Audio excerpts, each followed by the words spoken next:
This conference will now be recorded. Get everybody in their seats and let's not screw around if it's going to be. I understand. That's right. I understand.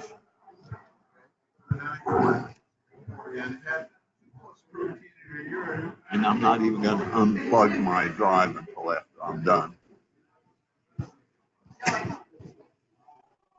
So that's why I started to do that.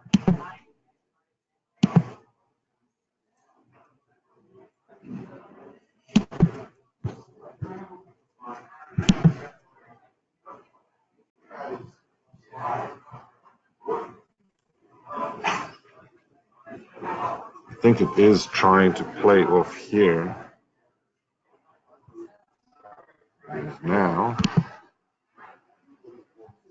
We don't care how it plays, just so long as it plays, right? But it's see what's happening here is it's trying to it's not displaying correctly because it's trying to it's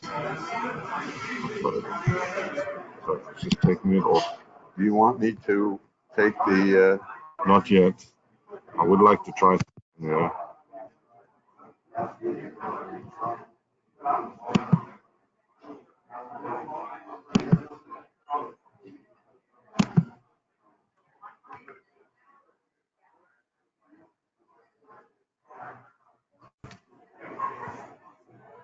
Okay, I hope this works.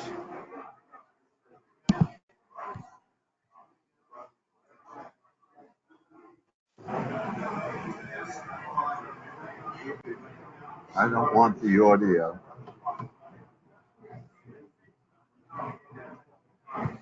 I don't need the audio. I don't want the audio. You think it's going to work, huh? Can we try it to see if the videos play? Sure. The video doesn't play. See, it should play. Go back. Okay, that plays. That plays. Okay, so far so good. Okay, we can go back. Do you think it's working better? It's off this drive, so it's not as instantaneous as if it was sitting on here. So go through it slowly, but they should play. All right. I hope so. Well, so let's see.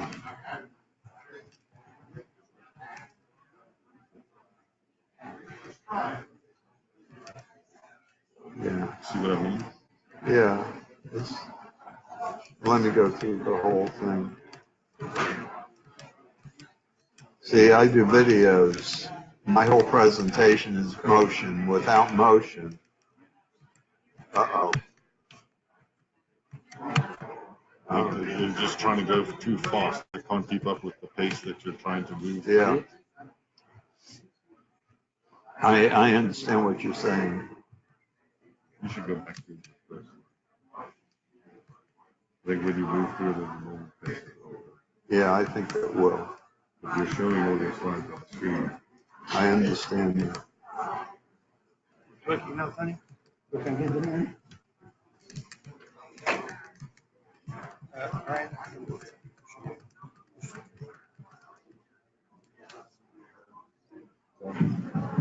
Okay, would you please take place now so that I can get started so don't spill over the lunchtime here? Hello, everybody should come in.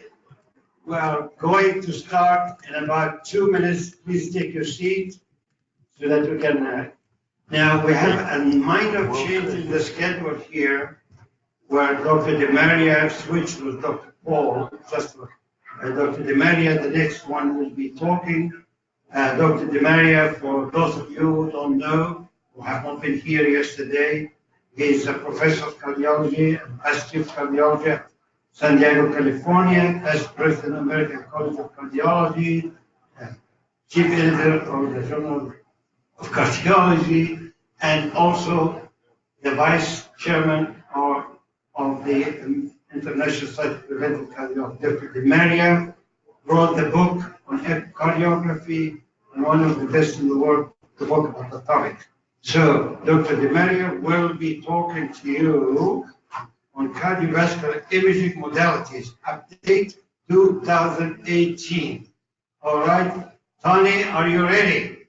So Dr. DeMaria coming on here shortly, and he's just switched. Dr. Paul will come after him for technical reason here and will be first. So please welcome Dr. DeMaria again.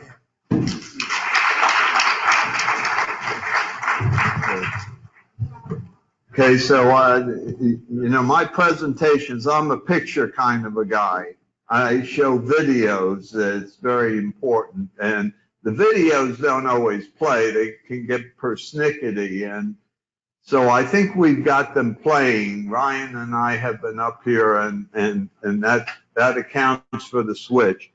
Now, I do have a lot of videos for you in terms of this lecture on imaging. So what I'm going to do is I'm gonna go kind of rapidly and start with some of the here and now, the basics of cardiac imaging, and finish up with some new things that I think you'll find very interesting. My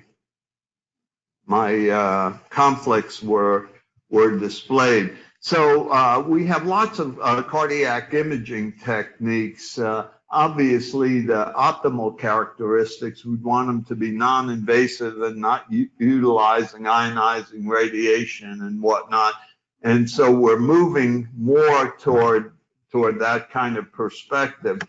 But one of my messages to you will be that none of our current imaging techniques are perfect. This concept of one-stop shopping that's been sold is probably not going to happen. We're going to have to use specific imaging tests for specific imaging questions.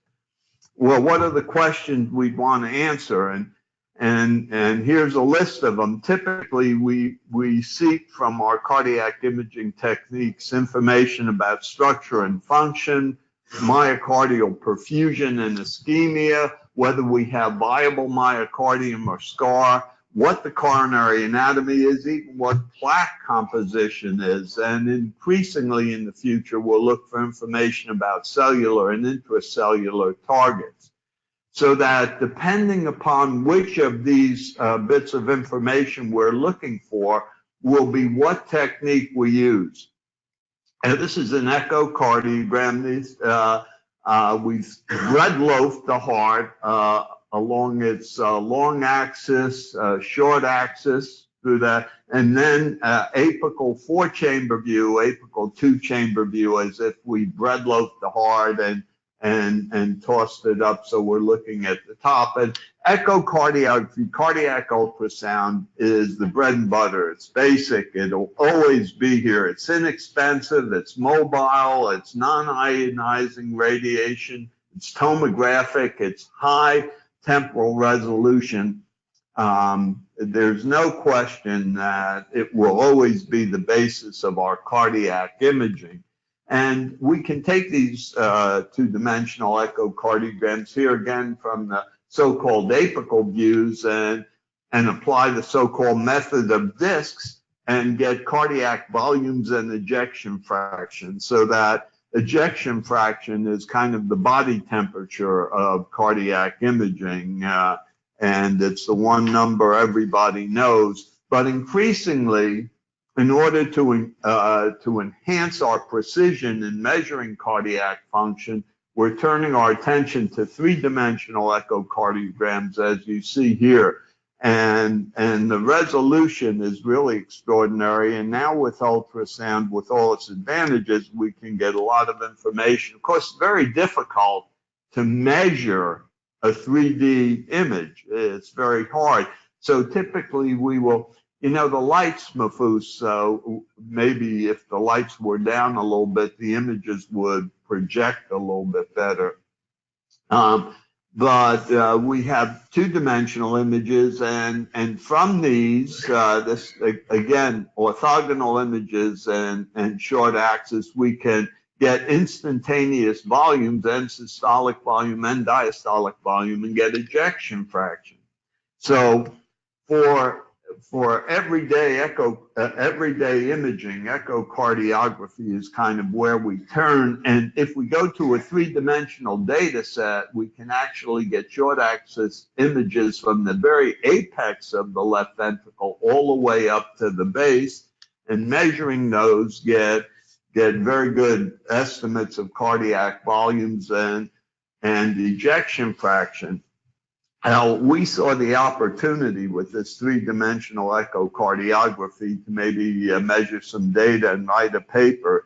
You know, sometimes those of us in academia do research a bit like sexual relations. You know, sexual relations can result in something very important, but that's not really why you do it. And so, you know, we undertook to do this not knowing, but it turns out that three-dimensional echo is actually superior, and it creates a lot of precision. Now, the next imaging technique for cardiac function that we think of is magnetic resonance imaging, and those images are compelling. There's no question about it. Again, you see left ventricle, left atrium, very striking images. So magnetic resonance clearly is an alternative.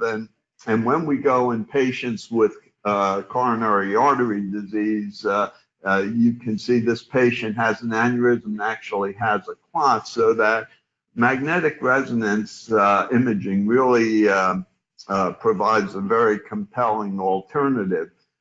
There are, of course, limitations with MRI.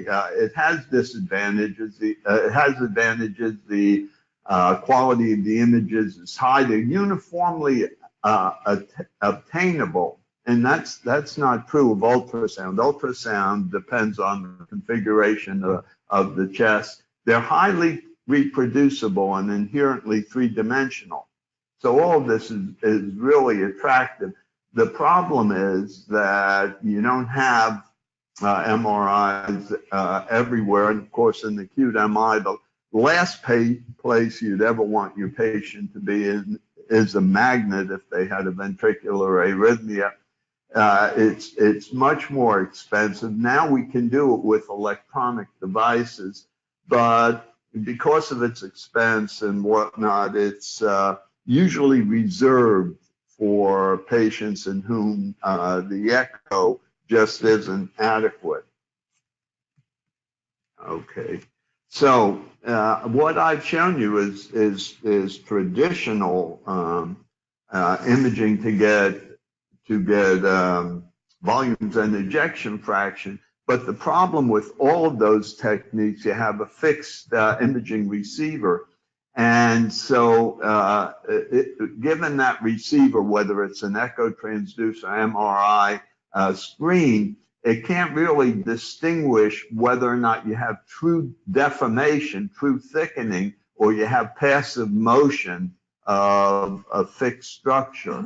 And so there's been an increasing movement in terms of assessing left ventricular function to strain, measurements of strain. Now, the way this is done most commonly with ultrasound, so-called speckle tracking, you'll hear that if your hospital's doing speckle tracking. So you track the speckles in an echocardiographic image, then you check the change in length, and strain is the change in length over the original length, and is typically displayed in color in terms of thickening and thinning.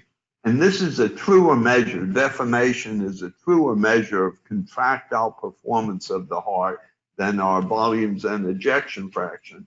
So here what I'm showing you is a two-dimensional echocardiogram, and on the right it's color encoded for strain.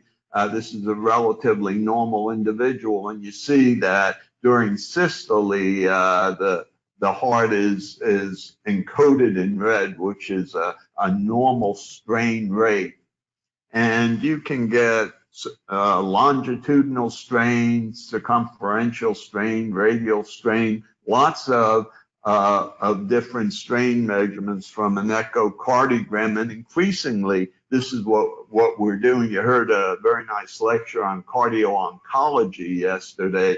And many people feel that these strain measurements of the heart in patients undergoing chemotherapy may provide a clue as to those patients who are showing early cardiac dysfunction. And here's a patient with an acute anterior myocardial infarction. This is what we call the bullseye projection.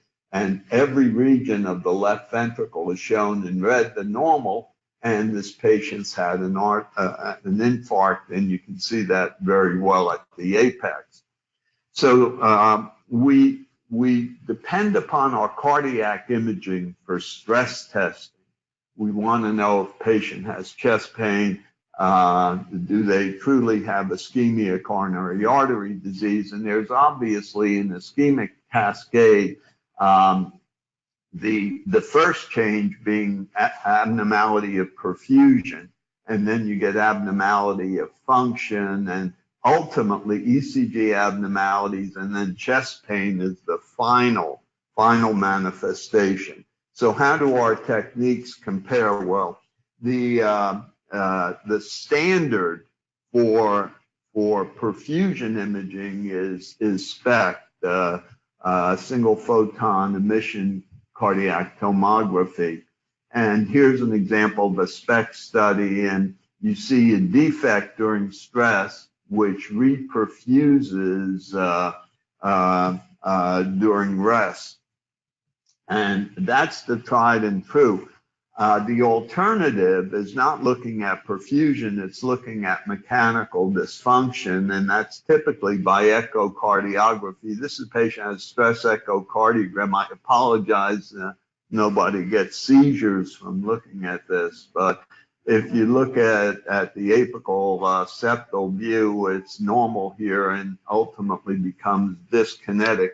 So we have a couple of ways to do our stress tests, and this has been a kind of continuing tug of war between nuclear cardiologists and echocardiographers as to what's the best way to do a stress test if you're going to couple imaging with electrocardiography.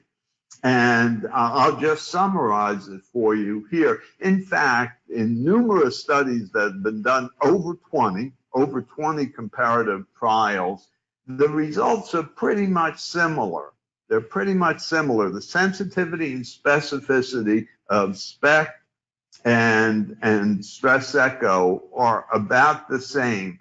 And so it's very related to expertise. So when people ask me, should I be ordering SPECTs or should I be ordering stress echo? The first question I ask them is, what do you do best at your institution? Because whatever you do best is what you probably should do. Now, echo, of course, doesn't involve radiation, and that's an advantage. And it gives you information about valves and other things that you don't get from SPECT. So there's a couple of advantages there, but even so, if ischemia is the question, you can pick and choose whatever you're best at. That was an interesting signal.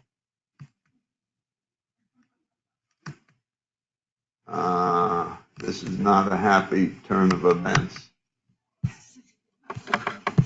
See if I can get rid of this.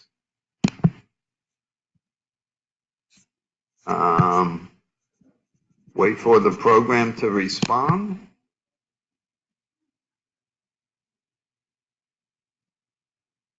It's a pity I've got such beautiful slides to show you. I don't know why this is happening to me. I'm such a nice person. I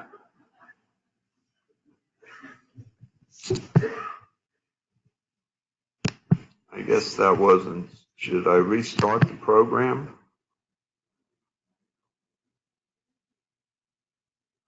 Okay, I'm going to need, I think, nope, here we are. Let's try this. Maybe we'll be lucky.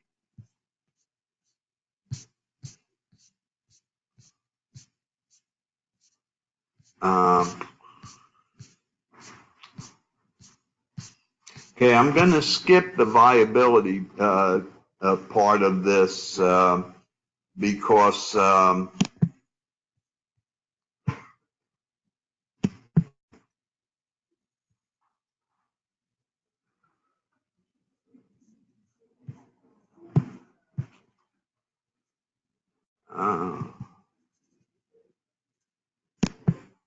Ryan, any ideas?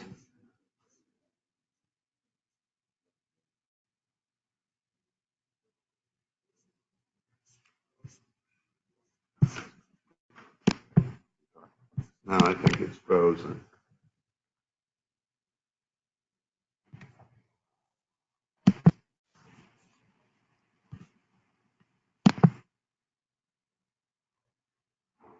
Okay, let's see if that'll go. Yeah, not up on the screen, but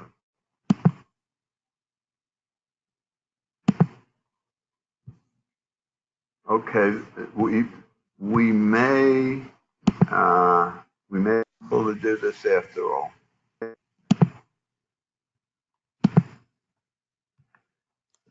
Okay, so here's kind of the new stuff. CT angiography isn't really new, but for viability, I think at the current time everything's moving to MRI, and that's delayed gadolinium enhancement. In the interest of time, I'm going to move on to CT angiography. If we want to know about the coronaries, and we often do, then the imaging technique we've got to use is CT. Or specifically CT angiography, and you can see that the CT angiograms compare very favorably, as you can see here, with regular Cine angiograms. Now, they also hold the potential for looking at the tissue composition of plaques, and that's a very important potential, since we believe that so-called vulnerable or high-risk plaques have high lipid burdens. And here you can see that looking at a plaque, you can see positive remodeling. Here you can see a little evidence of soft plaque. You can see fibrous plaque. Now, that's still very speculative, but if imaging techniques improve, that's going to be very important. Now, how would we use CT? Well, the question was, if you have a patient with chest pain, are you better off doing a physiological study, or are you better doing a stress test, or sending them off for a CT angio to see the coronaries? I mean, which one is better? And so the PROMISE study, which we participated in, looked at that question. This is the publication of the primary outcome from the PROMISE study. These were patients, elective chest pain, not ACS. They came in, they were randomized either to a CT angio or to a stress test, either stress echo or SPECT. And the bottom line is there really was no difference. Now, it turned out that more people who had CT angios actually wound up getting catheterization without intervention, but nevertheless, overall, they did about the same. So CT angio is the best way to look at the coronaries, but it has a number of limitations that I've listed here: the radiation exposure, the contrast load, which is a problem with people for renal disease. But one of the major limitations, I would say the major limitation of CT angio, is that it's luminology. It shows you the channel. It really doesn't show you the wall, and the wall is where the plaque is. So it doesn't show you physiological significance, and that's the new stuff, and that's very exciting, because there's now a technique by which you can evaluate physiological significance just with a CT angiogram. Now, I'll remind you that some years ago, people demonstrated that the best way to assess the physiological significance of a plaque was to measure the fractional flow reserve, okay? And that was basically the degree of pressure change when the vessel was maximally dilated. It's shown here from the original publication in the 90s, and it had to be done by angiogram. You placed a transducer, God, this is sensitive. You placed a catheter across the lesion and you measured the pressure.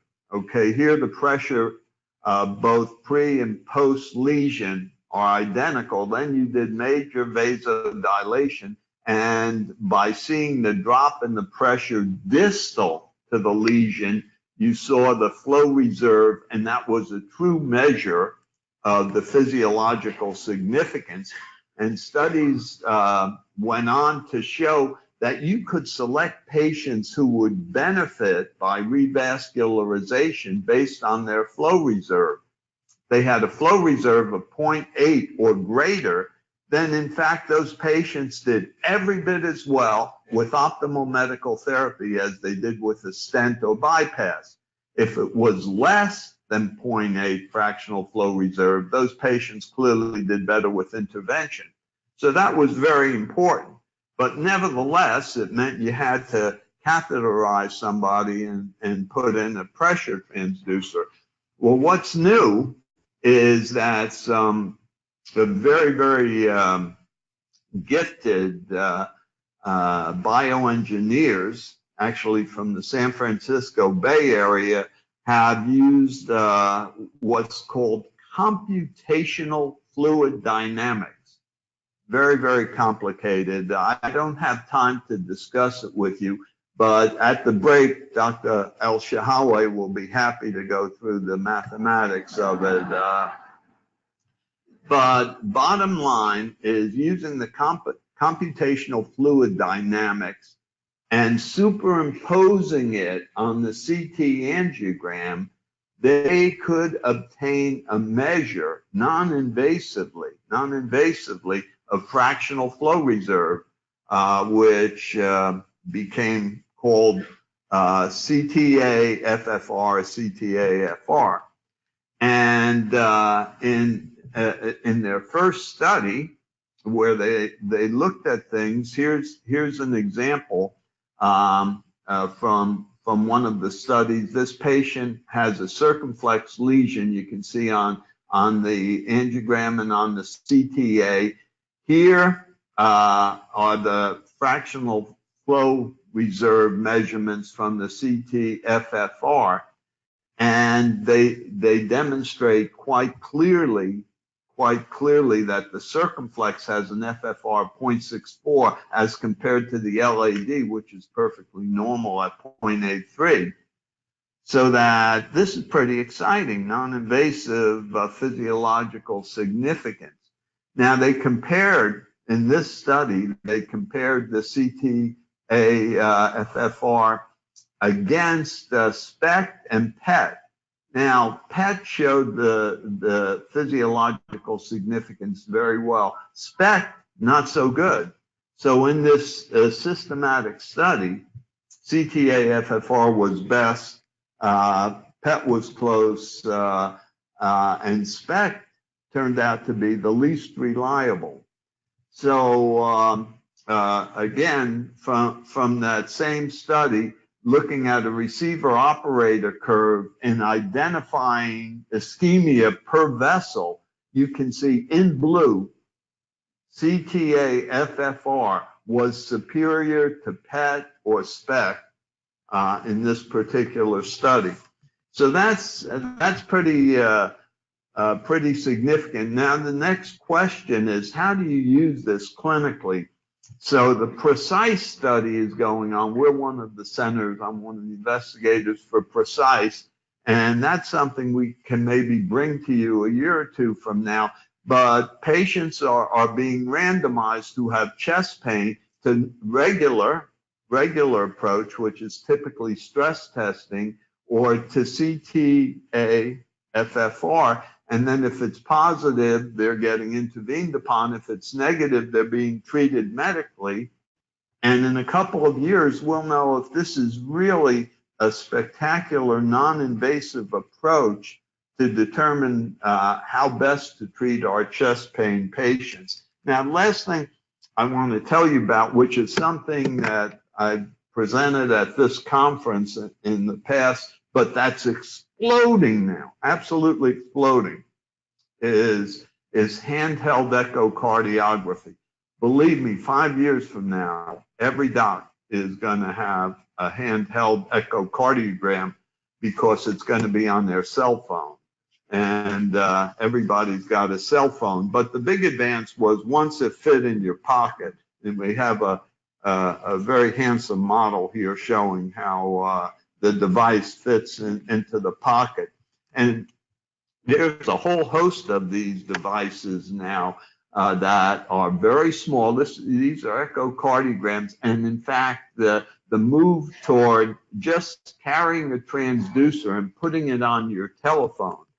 Now, here's a company that's really made a big splash. It's called Butterfly. As far as I know, they're not delivering yet, but they're taking orders.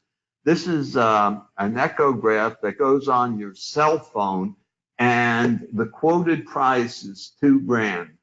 And I've said for a long time that when the price of a handheld echocardiogram got down to the price of a laptop computer, that everybody has a laptop computer, everybody will have a handheld echo. But what they can do is they've developed the technique, an echo GPS they call it, where they're putting a marker on the echocardiogram that shows you how to adjust the transducer to get an image. Okay, you do the imaging iteratively, and the marker shows you where to move the transducer. Now, why is that important? Because the biggest problem with echo is how you get the images. And this technique offers the potential for non-cardiologists, non-sonographers, to be able to do these studies and get these images pretty quickly. Now, okay, this is a company we work with from Israel, where if you can just get one view, just get this one image, press one button, and you get an ejection fraction. And it works pretty well. So that our medical residents, we gave this to our medical residents in the coronary care unit, and they were routinely getting ejection fractions that correlated pretty well. Now, it's a haberdasher kind of approach, small, medium, and large, but nevertheless, it's better than you get clinically. So I'm convinced that in the future, we're all going to have these handheld echocardiograms, and it's going to be a heck of a lot better than the stethoscope, which in fact has not improved in 50 years since Lennox used the first stethoscope in the princess of the royal family, whose modesty prevented him from putting his ear on her chest. So that this will be the next major advance from that. So I've taken you from the regular echocardiography, which is the bread and butter, all the way to CTA, FFR, and handheld echocardiography, the present, the future, and I thank you for your attention.